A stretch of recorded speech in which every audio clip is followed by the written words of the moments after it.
Hey, good morning, everybody.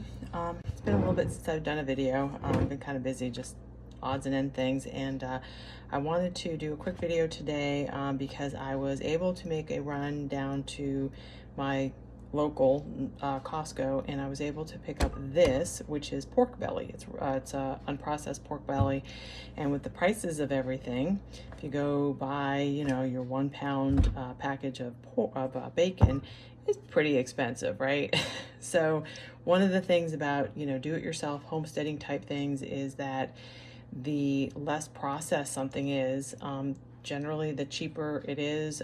You also have a whole lot more control over how you want to take care of that item, how much additives or flavors, whatever. You have a whole lot more control over that kind of stuff. So it is a 9.24 pound of pork belly. I don't know if this is going to be mirrored the right way, if you're going to read that, or if it's going to be all backwards. It was $34.10 for 9 pounds. And the first thing that has to be done is it has to be cured. So I'm going to be using a recipe from good old Jill Winger. I love cookbooks. I have posted in the past that I have kind of almost an obscene amount of cookbooks in my collection. I am a very bad cook. I'm a wannabe cook, in fact. I cannot retain information. I don't cook by taste. I find a book, I find a recipe, I follow it. If I like it, I use it again, right? And Jill's stuff is pretty good because she has a lot of these kinds of things of being able to process and take care of your own, meats and whatever. So it's not just like go buy bacon. It's like, hey, we're going to take it even further back a step of let's make bacon, right? So that's totally my jam. And so I'm using her recipe, homemade bacon, except one of the things that I'm going to be using in mine, which I know Jill probably would not be happy, is prog powder. This is the nitrates, right? This is kind of the bad stuff. But the reason why I'm going to be doing it is because this is going to stay in my freezer for a longer period of time than what she recommends. She recommends like 3 months, I think it is, in the freezer. Trying to read real quick. After you cook it,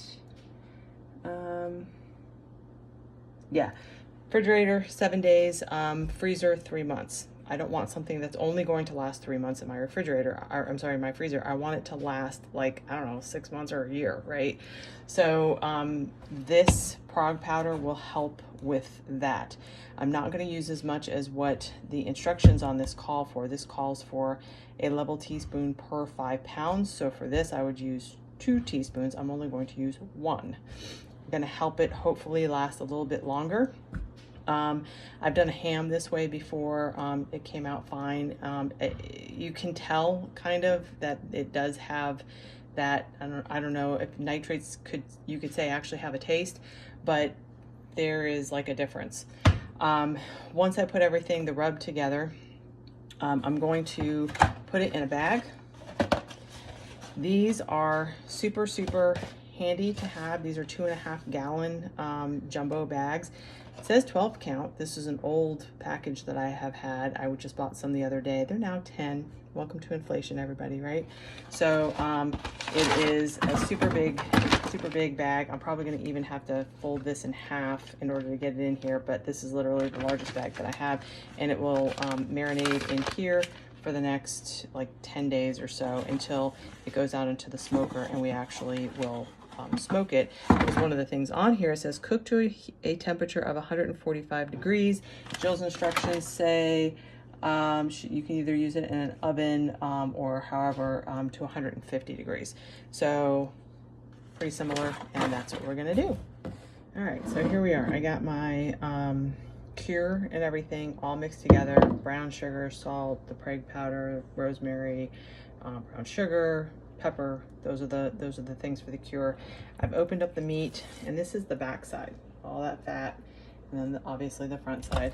So per the instructions, we're just gonna rub this on.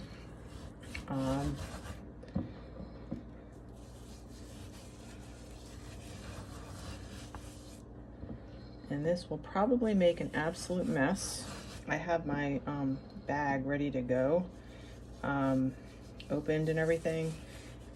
But once I flip it over, it's probably going to be a hot mess.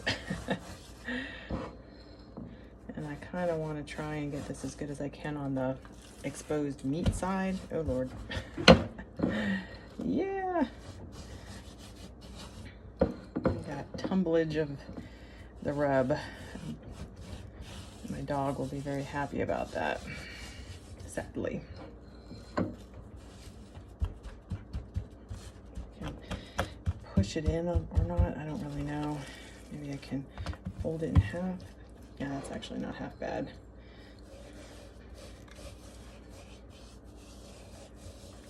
Now, when I had cured my ham using the Prague powder and another recipe, what they had me do was actually take the ham, and you actually have like a standoff underneath a cookie sheet like this, because it's gonna draw off moisture. And this will happen with the bacon as well. Is, you know, old-fashioned curing of meat was kind of drying it out. If you've ever had like a country ham, they're extraordinarily salty. You're addicted to salt, I guess, if you would just eat that straight.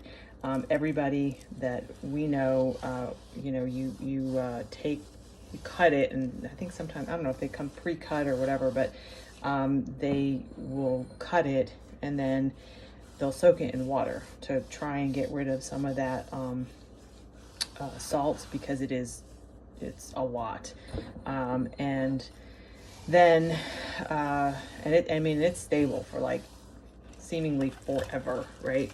And and then one of the guys that we knew, his method of cooking like country style ham was actually to boil it in coffee, and it was delicious. So anyway, this will drip, and I don't know how badly.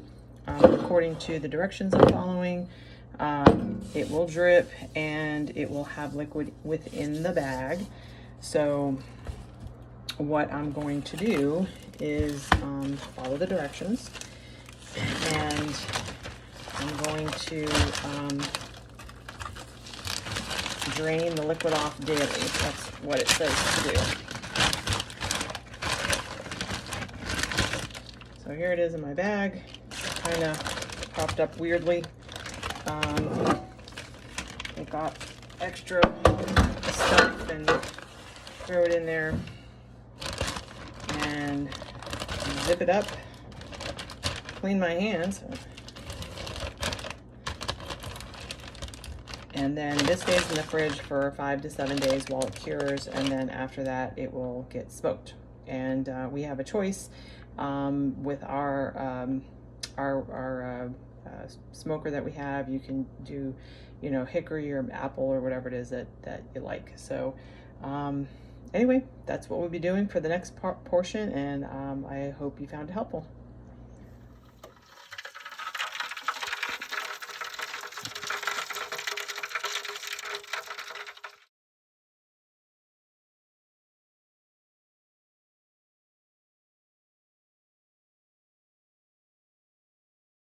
All right, so I wanted to just do some closing comments for my bacon video, for everything that I had done, and let you know the kind of the cost breakdown, because really that's plays a part in it, doesn't it? The amount that when I started with the raw pork belly and ended up with the finished cooked bacon, I lost about 2.5 pounds. So liquid, fat, shrinkage, whatever, about 2.5 pounds. I went from 9.24 pounds to 6 3/4 pounds. Okay. So with what it cost raw to what it was as a finished product, so that you can, you know, now cook it the way you would cook it, or you would buy it at the store, it was, the price per pound was $5.03. Okay. Which may sound like, wow, it's a lot of work for all that, but I was just at Walmart the other day, and I'll post here too. I took a picture it's like some of the thicker, you know, like package, however big it is. Actually it's a pound, 1.5 pounds. It's not just 1 pound, it's 1.5 pounds.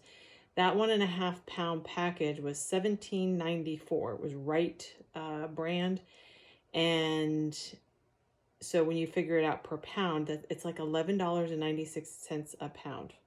So I'm saving more than half by doing it this way, which that, you know, hey, I mean, if you're a big bacon person, I mean, we're not that big, but, you know, that can add up. I would like to be able to find the pork bellies cheaper than Costco, but that was the only place I had ever really seen it. So anyway, that was the whole experiment. That was the whole, you know, being a little bit more self-sufficient. Granted, I don't have pigs here on the farm, but one day I might, and being able to have that and process it and do it, it really was not complicated. I did it with a smoker, but you don't actually have to. You can actually do the same, you know, cooking process, basically raising the internal temperature to 150 or 160, whatever it is, in your oven. So you can do it. Anybody can do it anywhere. You got an apartment, you can do it. You got a big farm, you can do it. And you'll find out that, like I said earlier, that, you know, you have control over the ingredients of what you put in it. So anyway, hope it was helpful for you. And remember, you are the gold. Take care, y'all.